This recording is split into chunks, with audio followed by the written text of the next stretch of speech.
going, and there we go. Should be running. Yes, it does. Perfect. Cool. So, first of all, how are you? Fine, thank you. And yourself?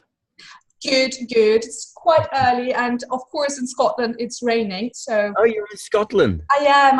I'm currently finishing my master's degree, and Okay. I'm going back home in 2 weeks. So Okay. I'm just So you're originally from Germany, right? No? kinda, yes. It's complicated. So I was born in Belgium, but I've got German parents, and I've lived in Germany, in Cologne, for the last 10 years almost. Okay. So, so I've been working with Soundtrack a couple of years already. Okay, cool. Yeah, perfect. So it's going to be quite quick. I just have a couple of questions for you. They're all, I wouldn't say they're not too specific. So it might be questions you've heard already a couple of times, but they're just, Okay. I think the best questions. Cool. So, first of all, it would be great if you could introduce yourself to us, basically. Yeah. So what you Well, do. my name is Ginge Anvik. I'm a film music composer mostly. For most of the time, I do film music. Sometimes I do series. Sometimes I do pure electronica. Or I actually started out doing radio theater. So that was my how should I put it? I like telling stories with music. So either if it's dance or if it's radio, or if it's cinema. Cinema is actually a really good place to be because you can actually live by doing it as well. I could never live by doing any of those other things. Yeah, I know what you mean. Yeah. How would you define your music? Is there anything that you like to use? It seems like frequently you mix your sounds, for example, with some pop music, genre music. How would you define it? My music is defined by the story I'm telling. So, especially in Norway, it's not a big country. So we have these films, and if you want to push your agenda onto a film that really doesn't suit your agenda, then you're going to be out of a job pretty soon. So I tend to shape my music to accommodate the story. So sometimes it's pure orchestral, sometimes it's pure electronic, and sometimes it's one time I tried to do with only one recorder, and that didn't really work out. But that's, I try everything just to find out how to tell the story in the best way. That's actually quite a good approach, I think, if you experiment a lot with your music. Do you do that a lot? Yes, really. And I try, when doing this, especially cinema, it's like you try all these different approaches, and you have kind of like, for one scene, you can do 12 different complete score pieces, and then you end up with the last one or the first one, or I like experimenting to see you can tell, you can interpret a scene in so many ways. So what happens if you put this really romantic stuff on it? Sorry. Really romantic stuff on it, and the scene can actually be a lot better if you make it sort of a action sequence, or and what if you score an action sequence with something completely different? You want to try to see what suits the story most. Okay. And you've made a lot of films and TV series with very special stories. And do you choose them yourself, or do you just happen to get them all the time? The latter. Definitely. I wish I was in a position where I could pick and choose, but in my in my work, I tend to just, if someone asks me to do something, I just, yes, okay, let's try this, and then you try to figure out what will suit the story most. But lately I've been doing a lot of children's movies, and I think that's kind of, people remember you for what you did last time. So if you do one children's story with a lot of orchestral stuff, then people will think that's what he does. So I've been doing last, I think, since 2014 and 2012 or something, a lot of children's stories with big scores, symphonic scores. Mm-hmm. But I also enjoy doing the small stories, where I mean you can have a feature film that only has 25 minutes of music. Mm-hmm. I mean, which is quite common in Norway. While the children's stories are huge, it's like wall-to-wall music. Different way of working, but both are really challenging in different ways. Yeah. I forgot what you asked about. Really. Well, that happens. No. So you've done TV series and you've done films as well. And Mm-hmm. I'll just check something. I think I'm still on the video as well. We don't want that. There we go. What do you prefer? Do you prefer to do films or do you prefer to do TV series?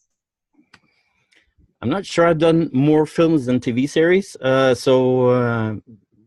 like the way TV films give you a lot of time to work with stuff. While TV series, it seems to me, is a bit more hectic. But still, a lot of time to work with stuff doesn't really mean that you use all that time, because you use a lot of time going around pondering stuff and trying to find inspiration or something, and then you only get. I only start working when the toilet is on fire, as we say in Norway, and when it's really okay. Now something needs to happen, and then that's when you get into the zone. So I make it a hectic time for myself anyway. So I think it's difficult to say which one I prefer, but I mean, TV series have this longer palette, or wait, how should I put it? It's a longer story. I mean, it's a lot of time you have to fill, and I kind of enjoy that way of spending a lot of time with this story, and it's not going to end in 90 minutes. Yeah. Yeah. And also, I consume TV series, so and I enjoy them a lot. And sometimes I enjoy. I've found it really disturbing that I really enjoyed, for instance, The Wire, where there was no music at all. Yeah. They experiment a lot, and I like that. Okay. I think I've got pretty much all covered. I've got one or two last questions for you. First of all, how did you become a composer, and why, actually? Where to start? Actually, I wanted to be an astronaut. Because I love this. I just love space, and then when I was a kid, I saw Cosmos, which is a TV series with Carl Sagan and Vangelis music, and I just thought the story and the music just meshed wonderfully. And I was just a small kid, and this kind of lit something in me.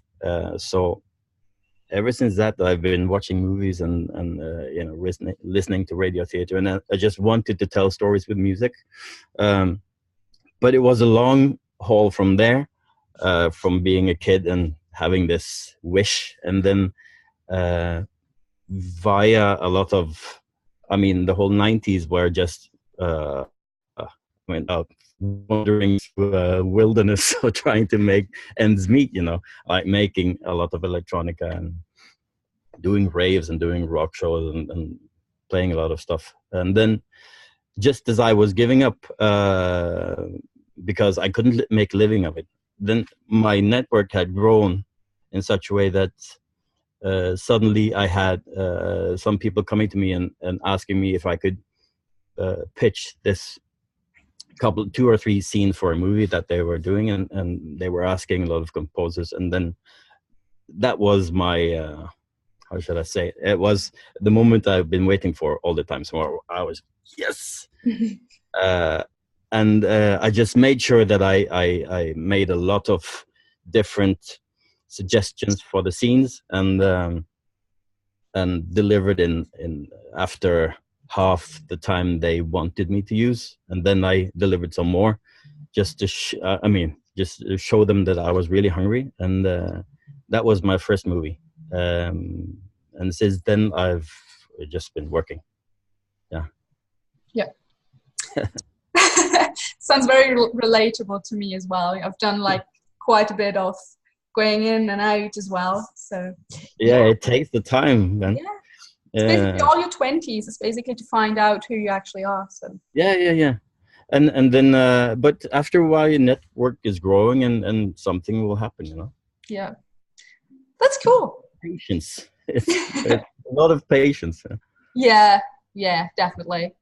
And perseverance, or however you pronounce that. Yeah. Being stubborn. So Yeah, definitely. something passing in my window. All right. So I think that would be almost all. We've been very quick. It was just about 10 minutes. Effective. But yeah, it's good. It's good. Are you looking forward to Cologne?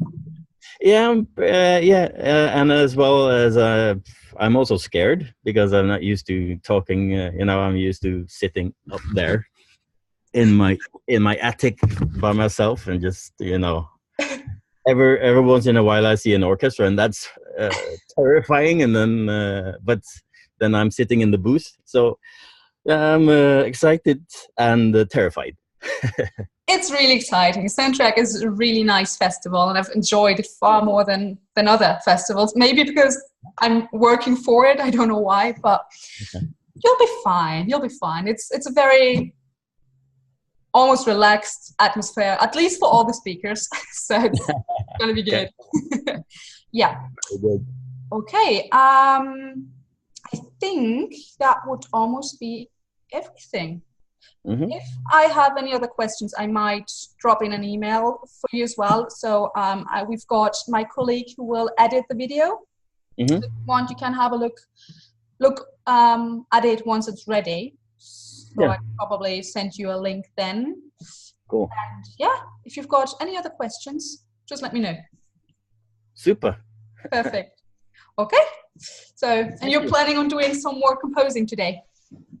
No, I'm actually I have a big holiday, so I'm just stopping by for one day to chop some wood, and then I'm leaving again. So that's good. That's why we just had this one, day in the morning. That's perfect. So I'm just charging the batteries for next year because it's going to be hectic. Yeah. I just finished basically my battery charging. Once I get home from Scotland, it's going to be very hectic for me as well. But yeah, that's how life is. Yeah, it is important to charge them. Yeah, definitely. All right, then I'll just stop the video now. So I'll just